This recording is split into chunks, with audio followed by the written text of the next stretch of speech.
Hello everyone, good afternoon.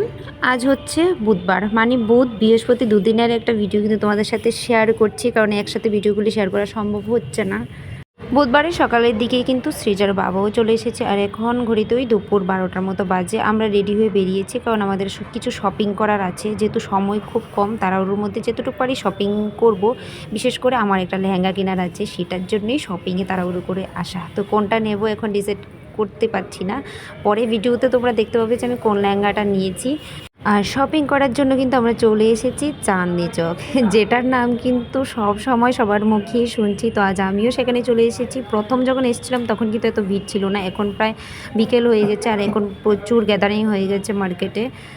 আর আমাদের shopping খুব অল্পই ছিল, তো শপিং করা আমাদের শেষ। এখন আমরা এখান থেকে বেরিয়ে চলে যাব রুমে, কারণ আমাদের আবার ট্রেনের টাইম হয়ে যাচ্ছে। তো খুব তাড়াহুড়ো করেই সব কিছু করছি। আর এই তো সৃজার, যেটার জন্য খুব বায়না ছিল আজ 3-4 দিন ধরে, ত্রিপুরা থেকেই বায়না করছিল। বলেছিলাম মা যখন আমরা ঘুরতে যাব তখন কিনে দেবো, আর এসে ওর চোখে তো এটা পড়েছে, আর দুটো একসাথে কিনে নিয়েছে, মানে যেটা দেখবে ওর ওটাই চাই। তো তারপর দেখো আমরা চলে এসেছি। এখন কিন্তু রাত ওই ঘড়িতে 8টা বাজে। আমরা স্টেশনে চলে এসেছি, কারণ আমরা আজ চলে যাব মানে দিল্লি থেকে হরিদ্বার। তো সেটার জন্য আমাদের রাতেই ট্রেন, 10:30টার সময় ট্রেন আছে। তো তার কারণে আমাদের খুব তাড়াতাড়ি করে বেরোতে হয়েছে। শপিংটাও খুব তাড়াতাড়ি শেষ করে এখন চলে এসেছি স্টেশনে। তো এই দেখো, মানে বেশ অনেকক্ষণ বসেছিলাম, এখন ট্রেনও চলে এসছে। এই তো 5 ঘন্টা জার্নি করে ফাইনালি হরিদ্বারে এসেছি। আর এখানে জানো তো এত ঠান্ডা, মানে আমি বলে বোঝাতে পারবো না, মানে সীমার বাইরে ঠান্ডা, যেটা আমি কল্পনাও করিনি যে এতটা ঠান্ডা পড়বে এখানে। দুটো দুটো করে সোয়েটার পরেও মানে ঠান্ডা কাবা দিতে পারছি না, এত ঠান্ডা এখানে। এখন খুব সকাল সকাল 7টা বাজে। তো আমরা এসে পৌঁছে গেছি স্টেশনে। তো এখান থেকে সোজা চলে যাব গঙ্গা ঘাট। হরিদ্বারে বিশেষ করে আসা হচ্ছে গঙ্গা স্নান করার জন্য। এই তো চলে এসেছি, গঙ্গা মাকে প্রথমবারের মতো দর্শন করছি। আর আমাদের আর এতটাই ভাগ্য ভালো ছিল যে আমরা যখন ফার্স্ট টাইম এসেছি, তো পুরো একদম ফাঁকা ছিল, তোমরা দেখতেই পাচ্ছ ভিডিওতে। তো খুব ভালোভাবেই কিন্তু গঙ্গা স্নানটা করতে পেরেছি, কোনো গ্যাদারিং কিছুই ছিল না। আর এইখানে কিন্তু এত ঠান্ডা, মানে কল্পনা করতে পারিনি আমি যে এত এত ঠান্ডা হবে। তো সত্যি বলতে বন্ধুরা, স্নান করতে কিন্তু ভীষণ ভালো লেগেছে, কারণ ঠান্ডা প্রচুর, আর প্রচুর হাওয়া এখানে। কিন্তু সেরকমভাবে মানে গঙ্গার জল কিন্তু ঠান্ডা না, মানে যেরকম জল বরফ হয় সেরকম কিন্তু কিছুই না, গঙ্গার জল একটু গরম গরমই। স্নান করতে আমাদের সেরকমভাবে কোনো কষ্ট হয়নি, মানে কষ্ট হয়েছে ঠান্ডাটা, আর প্রচুর হাওয়া ছিল এখানে। আর আমাদের স্নান করার পরপরই কিন্তু এত ভিড় হয়ে গেছিলো ঘাটে। যদি আর একটু মানে আমরা সকাল টাইমে এসে যদি ফার্স্ট টাইমে স্নানটা না করতাম, পরে কিন্তু আর ভিডিও করে তোমাদের সাথে কিছুই শেয়ার করতে পারতাম না। আমি তোমাদের একটু পরেই তোমরা দেখতে পাবে যে এত গ্যাদারিং হয়ে গেছে, মানে আমরা স্নান করে করে ওঠার পরই মানে প্রচণ্ড গ্যাদারিং হয়ে গেছে। এখন আমরা গঙ্গা স্নান করব। তো তার আগে গঙ্গা মাকে কিন্তু আরতি করে নিয়েছি। সত্যি বলতে আজ খুশি লাগছে আমার প্রচণ্ড গঙ্গা স্নান করতে পেরে। অনেক দিনের একটা ইচ্ছে ছিল গঙ্গা স্নান করা, তবে জলটা খুব ভালো ছিল, ফ্রেশ ছিল। আর বলতে জলটা কিন্তু অত ঠান্ডা ছিল না, যেরকম ঠান্ডাটা মানে স্নান করে ওঠার পর মনে হচ্ছিলো।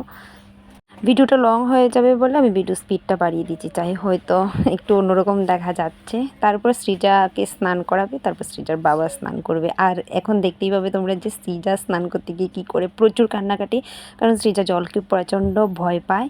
আর এই প্রথমবারও মানে এরকম জল দেখেছে, আবার জলে স্নান করতে গিয়ে প্রচুর ভয় পেয়ে গেছে।